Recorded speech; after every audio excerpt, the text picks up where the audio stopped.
les harkis, ce sont des patriotes avant tout, des patriotes français musulmans, qui ont été trahis par le gouvernement français, il faut bien le dire. Je crois que s'il y a un sujet sur lequel on pourrait accepter une éventuelle repentance de l'État français, ce serait celui-là. Parce que véritablement, on leur a demandé de se battre pour la France, ils l'ont fait, ils l'ont bien fait, ils ont même gagné en réalité sur le terrain. Et ensuite, non seulement une bonne partie d'entre eux a été abandonnée, désarmée en Algérie, interdite de rapatriement, et en plus, ceux qui ont survécu, ce qui a fait 150 000 morts à peu près, et ceux qui ont été rapatriés ont été parqués dans des véritables camps de concentration. Et toute cette histoire-là a été occultée. Donc c'est bien normal qu'on soit derrière eux et qu'on leur rende hommage. En plus, je pense qu'il y a alors même que Égalité et Réconciliation cherche à promouvoir le patriotisme auprès des Français musulmans qui ne sont pas des harkis, qui sont d'origine immigrée, je pense qu'il y a dans un coin de leur tête le fait que si t'es arabe, si t'es musulman, quoi que tu fasses pour la France, même si t'as fait 39-45, même si t'as été un héros de guerre, même si t'as fait la guerre d'Algérie, à l'arrivée, tu finis par être trahi, tu finis par avoir été instrumentalisé, etc. Et ça, je crois que c'est présent dans l'inconscient collectif des Français d'origine immigrée, d'autant plus que l'histoire officielle de la décolonisation, telle qu'elle a été écrite par le FLN, qui est largement un tissu de Bobard, a tendance à être devenue l'histoire officielle de la colonisation française. Et je pense que c'est important de montrer que nous, non, on considère que les harkis sont des Français à part entière. On considère qu'ils sont un symbole justement de ce patriotisme français musulman. Et on pense qu'à cet égard, ils peuvent constituer un modèle effectivement pour les Français musulmans d'aujourd'hui. Voilà, donc c'était logique que R vienne les soutenir.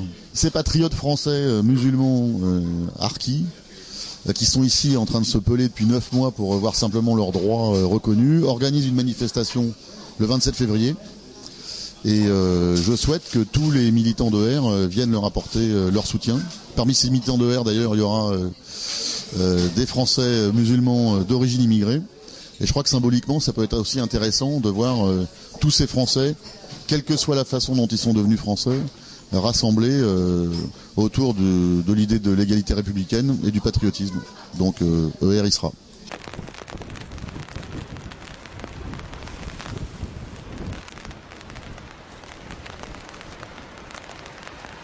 Acheter. Merci de l'égalité et réconciliation.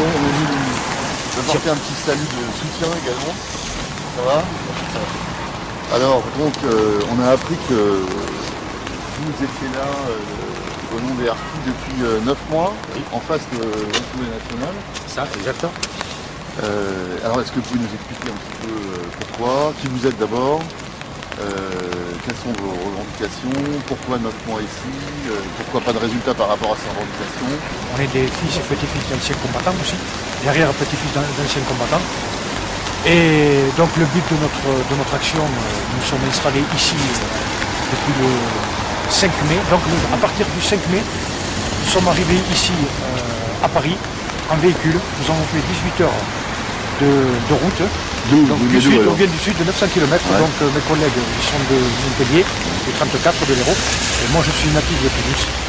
Donc notre première action, elle s'est basée, c'est-à-dire que nous sommes arrivés avec des éléments, des pièces en la matière, concernant les engagements de Nicolas Sarkozy du 31 mars 2007, et plusieurs dossiers, crimes contre l'humanité, concernant le massacre des harkis, avant et après la guerre d'Algérie. Alors sur les engagements de Sarkozy, alors quels étaient ces engagements concrètement? Alors les engagements de Sarkozy, c'était lors de sa campagne présidentielle, électorale. Donc il s'est engagé à reconnaître la responsabilité de l'État français sur le désarmement, l'abandon et le massacre des harkis pendant la guerre d'Algérie, avant et après le 19 mars 60.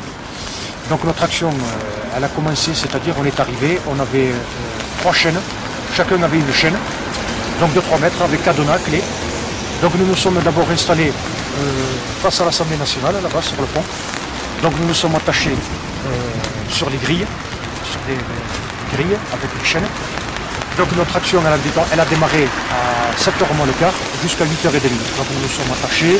Donc il y a eu l'intervention de la garde républicaine, l'intervention de la préfecture de police, et nous avons demandé à comparaître immédiatement devant le procureur de la République pour nous expliquer pourquoi nous avons fait cette action symbolique. Nous avons surpris puisqu'il fallait que ce soit imprévisible pour surprendre un petit peu l'opinion publique et surtout les autorités politiques.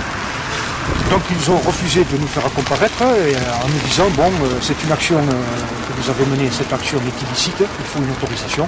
Donc nous savions que c'était une action illicite, mais c'était un coup de pression. Nous avons déposé une demande d'autorisation de manifester, puisque ça fait partie de la liberté d'expression et du droit de manifestation. Donc ils nous ont délivré une déclaration officielle du droit de manifestation. Donc on a essayé de jouer un peu avec nous, de limiter notre manifestation. Il y a eu un coup de pression avec le responsable de la DOPC, qui est M. Demaret, qui est inspecteur général de la DOPC. C'est quoi la DOPC? La DOPC, c'est la direction d'ordre de circulation publique. D'accord. Donc il est l'inspecteur général. Donc un matin, je suis arrivé là-bas, il est sorti, il m'a agressé, il m'a menacé, il m'a même provoqué à la bagarre en me disant « Monsieur, je ne signerai plus votre autorisation de vos collègues. Donc je vous demande de ne plus venir ici. Et moi, je ne délivrerai plus l'autorisation, vous vous démerdez. Et de toute façon, on va vous déloger, on va vous déplacer. » Donc ils ont voulu nous déplacer derrière les Invalides, dans un square. Donc ça veut dire qu'en fait, ils nous ont montré qu'ils voulaient pisser sur la tombe de mon père. Ils nous ont méprisés, c'est-à-dire qu'on est des chiens. Bah, ça fait 50 ans que ça dure. Voilà, hein, 50 ans. Mais là, vraiment, ils nous ont montré, on vous met avec des clochards, excusez-moi de l'expression. Donc nous avons refusé. Donc vu que mon collègue, on a décidé, il a fait un courrier, donc on l'a signé. On a bien justifié qu'ils étaient en train de transgresser le droit de manifestation et de violer le droit constitutionnel. Là, ça fait 9 mois que vous êtes sur cette place, donc vous campez là dans la tente qui est là, Voilà. avec la voiture à côté. Voilà, la voiture, Alors, Sarkozy, donc, il a pris des engagements, j'ai bien compris, sur les harkis, qui était en gros la reconnaissance du massacre des harkis, la responsabilité de l'État français dedans.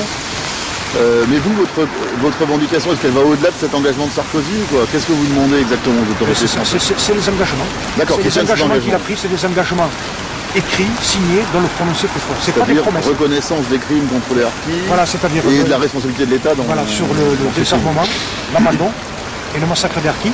C'est un discours, c'est un prononcé qui fait foi, puisqu'il s'engage même, il a même reconnu que quand on vit dans des camps, on n'a pas la chance de pouvoir s'en sortir. C'est-à-dire que les enfants de harkis... Alors justement, parlez-nous un petit peu, parce qu'en fait les harkis, c'est un mot qui est très connu, tout le monde connaît ce mot-là, mais il est souvent entendu de manière un peu péjorative. Harki, voilà, exactement. Enfin, donc quand je dis un peu péjoratif, c'est en fait. Voilà. Donc qu'est-ce que... Pour vous, être un harki, c'est quoi? Nous, d'abord, on est français. On n'est pas des harkis. Nos parents, c'était des français, pas des harkis.